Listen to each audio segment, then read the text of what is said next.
മുഖ്യമന്ത്രി അടക്കം മത്സരിച്ച 20 മന്ത്രിമാരിൽ 13 പേരും തോറ്റു എന്നൊരു സവിശേഷത കൂടി ഇത്തവണത്തെ നിയമസഭാ തെരഞ്ഞെടുപ്പ് ഫലത്തിനുണ്ട്. കാലങ്ങളായി കൈവശം വെച്ചിരുന്ന മണ്ഡലങ്ങളിൽ പോലും ഇടത് നേതാക്കൾക്ക് കാലിടറുകയായിരുന്നു. കാൽ നൂറ്റാണ്ട് ജനപ്രതിനിധിയായി തുറന്ന പത്തനാപുരത്ത് KB ഗണേഷ് കുമാറിന് കാലിടറിയത് ജ്യോതികുമാർ ചാമക്കാലയ്ക്ക് മുന്നിലാണ്. പത്തനാപുരം മണ്ഡലം KB ഗണേഷ് കുമാറിനെ കൈവിട്ടതിന് പിന്നിൽ നിർണായകമായത് ഉമ്മൻചാണ്ടി ഫാക്ടർ എന്നാണ് പറയപ്പെടുന്നത്. സോളാർ കേസിലെ പ്രതി എഴുതിയ കത്തിൽ മുൻ മുഖ്യമന്ത്രി ഉമ്മൻചാണ്ടിയുടെ പേര് എഴുതി ചേർക്കാൻ നടത്തിയ ഗൂഢാലോചന ഗണേഷ് കുമാറിന് തെരഞ്ഞെടുപ്പിൽ കനത്ത തിരിച്ചടിയായി. അതോടൊപ്പം NSSുമായുള്ള ചില പ്രശ്നങ്ങളും പരാജയത്തിലേക്ക് നയിച്ചു എന്ന് വേണം പറയാൻ. നേരത്തെ മന്ത്രിസഭയിൽ നിന്ന് പുറത്തായതു മുതൽ ഗണേഷ് കുമാർ ഉമ്മൻചാണ്ടിയോട് പ്രതികാര ബുദ്ധിയോടെ പെരുമാറിയിരുന്നതായി ഗണേഷ് കുമാറിന്റെ സഹോദരി ഉഷ മോഹൻദാസ് ഉൾപ്പെടെ വെളിപ്പെടുത്തിയിരുന്നു. ഉമ്മൻചാണ്ടിയെ കുടുക്കാൻ സോളാർ കേസിലെ പ്രതി എഴുതിയ കത്തിൽ 4 പേജുകൾ കൂട്ടിച്ചേർത്തതാണ് ആരോപണങ്ങളിൽ പ്രധാനമായ മറ്റൊരു കാര്യം. ഈ കേസ് ഇപ്പോൾ Kottarakkara judicial first class magistrate കോടതിയുടെ പരിഗണനയിലാണ്. തെരഞ്ഞെടുപ്പ് കഴിയും വരെ കേസിലെ തുടർ നടപടികൾ നിർത്തിവെക്കണമെന്ന് ആവശ്യപ്പെട്ട് ഗണേഷ് കുമാർ ഒരു ഹർജി നൽകിയെങ്കിലും അത് കോടതി തള്ളിയിരുന്നു. തെരഞ്ഞെടുപ്പ് പ്രചാരണ വേളയിൽ ചാണ്ടി ഉമ്മൻ കോൺഗ്രസ് സ്ഥാനാർത്ഥിയായ ജ്യോതികുമാർ ചാമക്കാലയ്ക്ക് വേണ്ടി പ്രചാരണത്തിന് ഇറങ്ങിയിരുന്നു. മാങ്കോട് നടന്ന രാഷ്ട്രീയ വിശദീകരണ യോഗത്തിൽ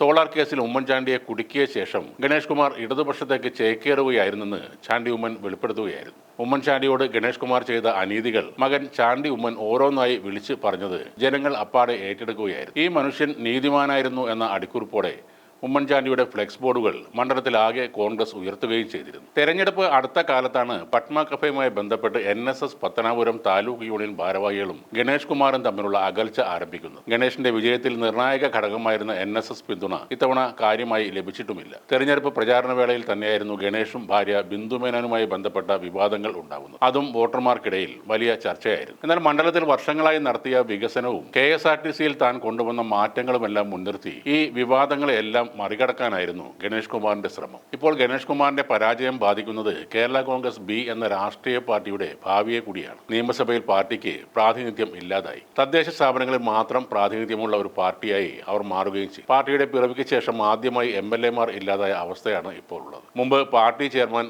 R ബാലകൃഷ്ണപിള്ള കൊട്ടാരക്കരയിൽ തോറ്റപ്പോഴും പത്തനാപുരത്ത് KB ഗണേഷ് കുമാർ വിജയിച്ചിരുന്നു. 2006-ൽ CPM സ്ഥാനാർത്ഥിയായ ഐഷ പോറ്റിയോട് R ബാലകൃഷ്ണപിള്ള പരാജയപ്പെട്ടതോടെ കൊട്ടാരക്കരയിൽ പിള്ള യുഗം അവസാനിച്ചെങ്കിലും അവരുടെ പാർട്ടി അവിടെ നിലനിന്നിരുന്നു. കേരള കോൺഗ്രസ് B LDFൽ ചേർന്നതോടെ കൊട്ടാരക്കര സീറ്റ് നഷ്ടമായി. 2021-ൽ തെരഞ്ഞെടുപ്പ് ഫലം അറിഞ്ഞ ശേഷമാണ് R ബാലകൃഷ്ണപിള്ള മരിക്കുന്നത്. ഇപ്പോൾ പിള്ള ഇല്ലാത്ത ആദ്യ തെരഞ്ഞെടുപ്പിൽ തന്നെ പാർട്ടിക്കുണ്ടായിരുന്ന ഏക സീറ്റിലും തോൽവി അറിഞ്ഞിരിക്കുകയാണ്. ബാലകൃഷ്ണപിള്ള മരിക്കുന്നവരെ കേരള കോൺഗ്രസ് Bയുടെ ആസ്ഥാനം കൊട്ടാരക്കരയായിരുന്നു. കൊട്ടാരക്കരയിൽ അവരുടെ വീടിനോട് ചേർന്ന പാർട്ടി ഓഫീസ് മന്ദിരമായിരുന്നു പ്രവർത്തന കേന്ദ്രം. ജില്ലാ കമ്മിറ്റി ഓഫീസും നിയോജക മണ്ഡലം ഓഫീസും അവിടെയായിരുന്നു. KB Ganesh Kumar party chairman ആയതോടെ ആദ്യം ചെയ്തത് കൊട്ടാരക്കരയിലെ ജില്ലാ കമ്മിറ്റി ഓഫീസ് മാറ്റുകയായിരുന്നു. പാർട്ടി യോഗങ്ങളിൽ ചെയർമാൻ പങ്കെടുക്കാതെയായി. കമ്മിറ്റികൾക്ക് നിർദ്ദേശം നൽകാൻ മാനേജർമാരെ നിയമിച്ചെന്ന ആക്ഷേപവും ഉണ്ടായിരുന്നു. പതിയെ പതിയെ ബാലകൃഷ്ണപിള്ളയ്ക്കൊപ്പം നിലയുറപ്പിച്ചവരെല്ലാം പാർട്ടിയോട് പിണങ്ങി അകന്നു പോവുകയും ചെയ്തു. എന്തായാലും ഗണേഷ് കുമാർ ഒരു മന്ത്രി എന്ന നിലയിൽ മികച്ച പ്രകടനമാണ് കാഴ്ചവെച്ചത് എന്ന് തന്നെ പറയേണ്ടി വരും. സ്വകാര്യ ജീവിതത്തിലെ പ്രശ്നങ്ങളും വിവാദങ്ങളും മാറ്റി നിർത്തിയാൽ കാര്യക്ഷമമായ ഭരണം നടത്തിയ